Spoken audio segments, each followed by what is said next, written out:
Hi there, welcome to another installment of Triple J's Thoughts. Here I like to review preferably films, but also operas, musicals, and plays that kind of speak to me or I just have some interest with it. And in lieu of it being Oscar season or the Oscars coming up on Sunday, I thought I would take a look at all the nominees for Best Picture. Yeah, the other day I did Parasite so far. I've done Jojo Rabbit, and now I'd like to take a look at 1917, a movie seen twice in theaters, and it is definitely a cinematic marvel. And for a lot of people, it is the front runner for to win Best Picture. So let's take a look. I'm going back to see my father. We need to keep moving!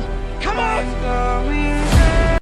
So this movie was directed by Sam Mendes, who for me rose to fame with his movie American Beauty, which actually won Best Picture for the year of 1999.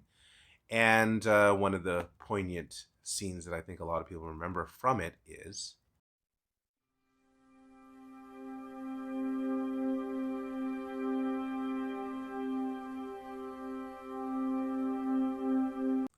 yes, a plastic bag floating in the wind being recorded.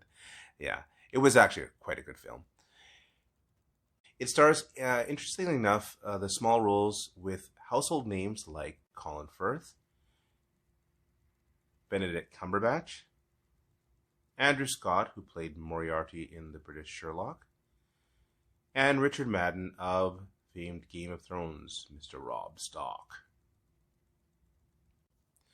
We also have two main protagonists in this film. William, played by George McKay, whom I actually remember from the movie Captain Fantastic. And also Dean Charles Chapman, who is known for his time, also for his time on Game of Thrones, as Tommen Baratheon. One of the elements that come out from the actual movie is this. I don't consider it like some sort of gimmick or anything like that. It was a wonderful idea of a one-shot track that's been popular over the last, I'd say, 3 to 4 years. Last one that I remember that was popular was Birdman, where the entire movie basically was the idea of one shot, and you find out later on actually that they strategically do it. So you can even tell at my second viewing, I pointed out the points where you can tell they actually did make some cuts and then moved on. But the aspect or element of it of following those characters through their entire journey makes you feel like you're part of that actual adventure, but also terrible adventure. So during the movie as well, there are scenes that popped out for me. um, of course, one of the major aspects of the film is how the cinematography was done. And I think for a lot of people, there's a poignant scene for a character where it's during the nighttime. So I think Roger Deakins, who should win the Best Cinematography award this year, should kind of display this idea of wartime at nighttime, and using the ruins and flares and bombs going off and everything, and made that these beautiful shots of like shadow of a figure against the backdrop of flames and horror of war. So that obviously took your breath away, and then you also wonder, how did they do that? How did they accomplish those wonderful the flares going off at the right time, and just perfect timing. So but when you have someone like Roger Deakins under the helm, it does make sense. So one of the elements that I feel that came out of everything is that when you have that one shot idea and following the characters as they go, you not only felt you're immersed in part of the scene, but you also got to witness and see the intricate detail of the horrors of war, of seeing soldiers being injured, and the muddy and disgusting grime and conditions of those people.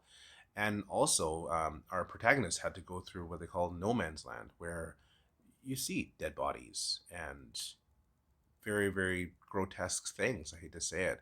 that can, make you go or whatever, because the details are so specific and so wonderful in terms of trying to depict that. So those are one of the things I took away from having that one traveled shot continuously through.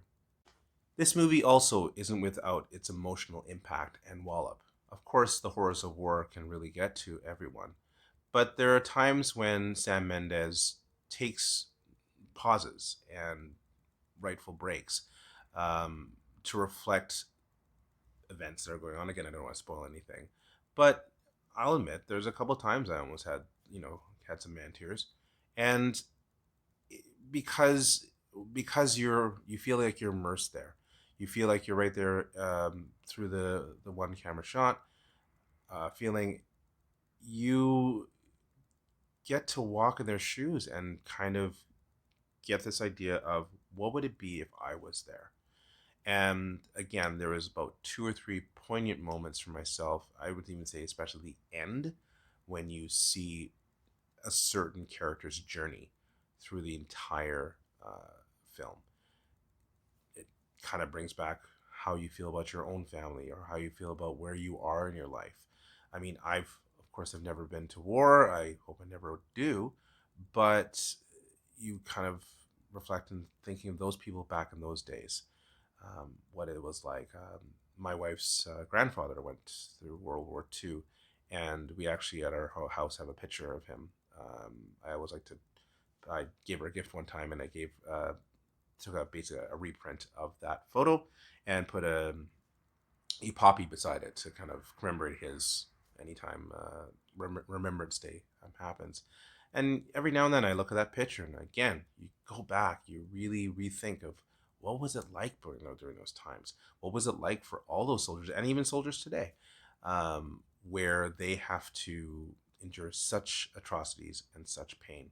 So it's always a good reminder for any of those kind of wartime films, especially this one, where we can be taken and transported back to a time that was not simple, that was you were fighting for your life, you were fighting for your country, and you were fighting for the world.